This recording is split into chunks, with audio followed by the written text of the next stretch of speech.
अस्सलामुअलैकुम। First year के doctors और फर्स्ट ईयर के इंजीनियर्स मुस्तकबिल के कैसे हैं आप लोग? सब खैरियत से हैं?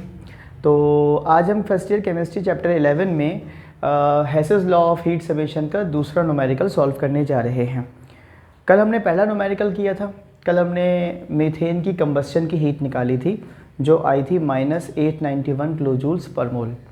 आसान लफ्ज़ों में कहूँ तो कल हमने मीथेन को जलाया था, आज हम मीथेन को बनाएंगे। और मीथेन होता क्या है? CH4। तो इसकी हीट ऑफ फॉर्मेशन निकालना है। ठीक, सवाल को देख लीजिए। सवाल में वो कह रहे हैं calculate the heat of formation for the following reaction. In other words calculate the heat of formation of methane, क्योंकि बन क्या चीज़ रही है? मीथेन। हाइड्रोकार्बन जब भी बनता है अमूमन कोई रूल नहीं है, अमूमन हमारी डेल्टा H क्या आती है? नेगेटिव, यानी रिएक्शन होता है एक्सोथर्मिक। इसके लिए हमें 3 रिएक्शंस गिवन है, इक्वेशन 1, इक्वेशन 2 और हमने इसको नाम दे दिया इक्वेशन नंबर 3 का। ठीक है, पहली इक्वेशन में कार्बन डाइऑक्साइड की फॉर्मेशन हो रही है, इसकी एंथैल्पी कितनी है? -394 किलो जूल्स पर मोल। दूसरी इक्वेशन में वाटर की फॉर्मेशन हो रही है, इसकी हीट ऑफ फॉर्मेशन कितनी है? -286 किलो जूल्स पर मोल। तीसरी इक्वेशन में ये वही इक्वेशन है जो कल हमने लास्ट में ड्राइव की थी, और वो क्या था? Combustion of methane. तो मीथेन की कंबशन हो रही है, यानी मीथेन जल रही है, और जलने के बाद आपको हीट दे रही है कितनी? -891 किलो जूल्स पर मोल। Equation 1, equation 2, equation 3। हमारी नज़रें किस पर गड़ी हुई हैं? हमारी नज़रें गड़ी हुई हैं इस पर। हमें किसी भी तरीके से क्या करना है? इन 3 इक्वेशंस को यूज़ करके हमें यहाँ तक पहुँचना है। ठीक है, ये हमारी टारगेट इक्वेशन है और ये हमारी मंजिल है। इस मंजिल पर हमें पहुँचना है। अब मंजिल क्या कह रही है भाई? मंजिल आपसे कह रही है कि आपके रिएक्टेंट में होना चाहिए कार्बन, जो कि हमें इक्वेशन 1 से मिल रहा है। आपकी रिएक्टेंट में होना चाहिए हाइड्रोजन, जो हमें इक्वेशन नंबर 2 से मिल रहा है। आपकी प्रोडक्ट में होना चाहिए मीथेन, प्रोडक्ट साइड पर, जो हमें इक्वेशन 3 से मिल रहा है, लेकिन वो रिएक्टेंट साइड पर है। हम इसकी साइड चेंज कर देंगे। अब इन इक्वेशन को करते कैसे हैं? इसके कुछ उसूल ज़वाबित हैं। कोई रॉकेट साइंस नहीं है, कोई मिसाइल टेक्नोलॉजी नहीं है, बहुत आसानी से आप समझ सकते हैं। कमेंट्स में एक साहब ने पूछा है कि ये जो आपकी स्टिक होती है ये किस किस काम आती है? तो फ़िलहाल तो ये मैं आपको पॉइंट आउट करने के लिए इस्तेमाल करता हूँ, लेक्चर डिलीवर करने के लिए इस्तेमाल करता हूँ, और अगर आप मेरे सामने होते तो शायद मैं आपकी इससे तबीयत भी साफ़ कर देता। पहली इक्वेशन को हमने कुछ नहीं करना, क्योंकि इसमें कार्बन एक है, तो मैं इसको जस्ट ऐड कर लूँगा। तो मैंने पॉइंट नंबर 2 बनाया है, एडिंग इक्वेशन नंबर 1। ये इक्वेशन नंबर 1 है, मैं सिर्फ इसको ऐड करूँगा और कुछ नहीं करूँगा। दूसरी इक्वेशन में H2 है और चाहिए मुझे 2H2, तो मैं इस पूरी इक्वेशन को मल्टीप्लाई बाय 2 कर दूंगा। तो मैंने लिखा है multiplying equation number 2 bye 2।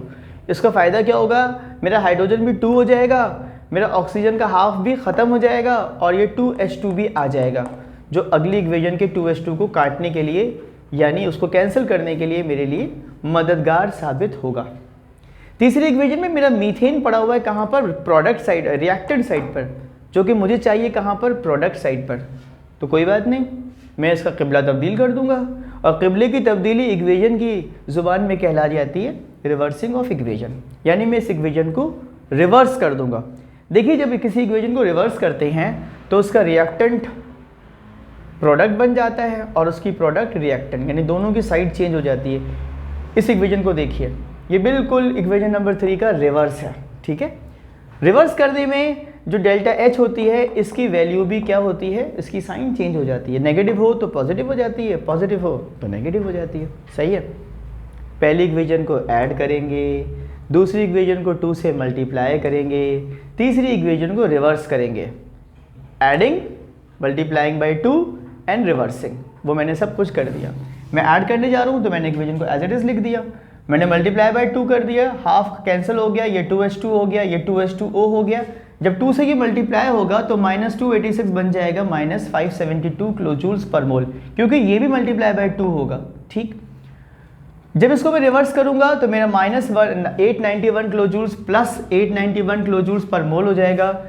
Product reactant बन जाएगा, रिएक्टेंट प्रोडक्ट बन जाएगा। अब तो कोई मसला ही नहीं है, पूरी इक्वेशन ही सॉल्व हो गई। क्या करना है मुझे? प्रोडक्ट और रिएक्टेंट के जो डुप्लीकेशंस हैं, जो सिमिलर हैं, उन्हें कैंसिल कर देना है। कैंसिल करने के लिए भी मैं आपको दूसरे मार्कर से बता दूं ताकि आपके लिए बात को समझना आसान हो जाए। ये मैंने इससे कैंसिल कर दिया। ये 2O2 है और ये दोनों मिलाकर 2O2 बनेंगे, ये इससे कैंसिल हो जाएगा। 2H2O 2H2O से कैंसिल हो जाएगा, ठीक है। कार्बन डाइऑक्साइड से कार्बन डाइऑक्साइड कैंसिल, वाटर से वाटर कैंसिल और ऑक्सीजन से ऑक्सीजन कैंसिल। बचा क्या हमारे पास? जो बच जाए जिस साइड पर उसको वैसे ही लिख दीजिए। आपकी जो मंजिल मुराद थी, जो आपकी टारगेट इक्वेशन थी, वो हासिल हो जाएगी। देखिए मीथेन बन गई। अब आप कैलकुलेटर उठाएं और उसमें डालें वैल्यूज़। 891 लिखें पॉजिटिव, फिर उसमें से माइनस करवाएं -572, फिर जो जवाब आ जाए उसमें से माइनस करवाएं -394, तो आपके पास आंसर आ जाएगा -75 किलो जूल्स पर मोल, और यही इसका जवाब है। उम्मीद करता हूँ कि आपको आज का लेक्चर समझ में आया होगा। इसका स्क्रीनशॉट ले लें और आज आपको मैं एक ही शेर सुनाकर आपसे इजाज़त ले लूँगा।